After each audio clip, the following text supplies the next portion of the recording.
Γεια και χαρά. Σε αυτό το βιντεάκι θα σας πω μερικά πράγματα για τη νέα εφαρμογή της Microsoft, το Live Mesh. Mesh σημαίνει βρόχος ή μάτι δικτυού. Και όσοι θυμούνται τις τοπολογίες δικτύων ξέρουν καλά τα πλεονεκτήματα των δικτύων βρόχων, τα Meshed Networks, στα οποία κάθε κόμβος επικοινωνεί άμεσα με όλους τους υπόλοιπους χωρίς ιεραρχία ή διαμεσολάβηση. Θυμίζει την άναρχη δομή του διαδικτύου ή τον τρόπο με τον οποίο μοιράζονται τα αρχεία μεταξύ χρηστών σύμφωνα με το πρωτόκολλο BitTorrent.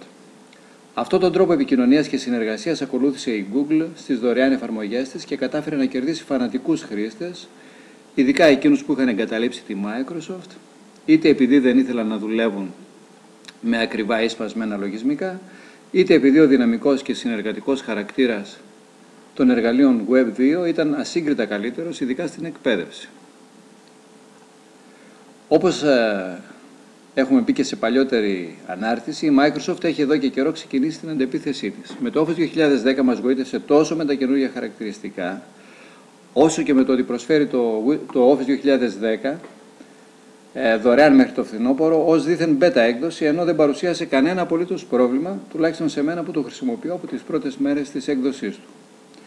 Και τώρα που την πλησιάσαμε ξανά, προσπαθεί να μας πιάσει στα δίχτυα της με τα Mesh, ειδικά με την τελευταία εφαρμογή, beta και αυτή Live Mesh.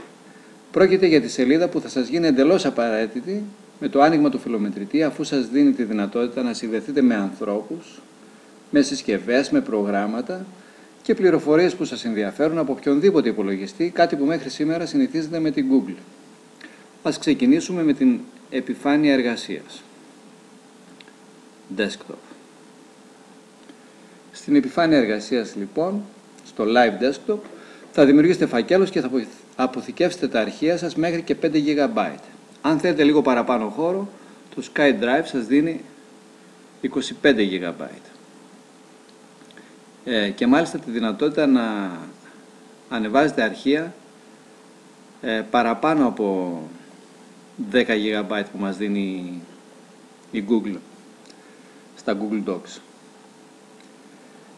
Φυσικά αυτά τα αρχεία μπορείτε να τα ανοίξετε και να τα διαχειριστείτε από οποιονδήποτε υπολογιστή και φιλομετρητή.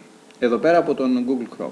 Φυσικά μπορείτε να τα μοιραστείτε όσα δεν θέλετε να διατηρήσετε ιδιωτικά με συνεργάτες, συναδέλφους και μαθητές σας και όπως ακριβώς με τα Google Docs να επιστρέψετε σε προηγούμενες εκδόσεις των εγγράφων αν έγινε κάποια άστοχη διόρθωση ή διαγραφή.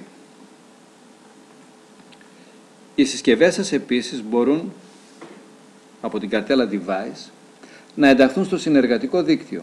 Μπορείτε να προσθέσετε μια συσκευή στο Mesh, το βρόχο σας, εγκαθιστώντας το λογισμικό Live Mesh στον υπολογιστή σας. Έτσι, χρησιμοποιώντας το Live Mesh Remote Desktop, μπορείτε να συνδεθείτε σε οποιονδήποτε υπολογιστή του βρόχου σας, να επικαιροποιείτε τα αρχεία σας και να τα έχετε στη διάθεσή σας σε οποιαδήποτε συσκευή.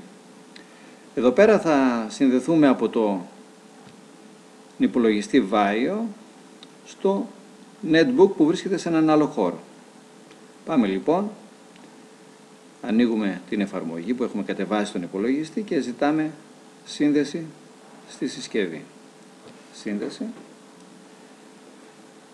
Περιμένουμε μερικά δευτερόλεπτα.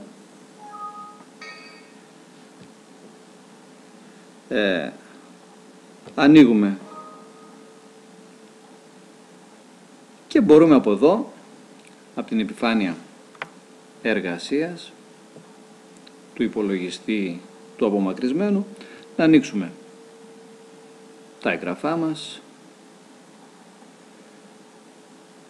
Μπορούμε να δούμε τις εικόνες μας.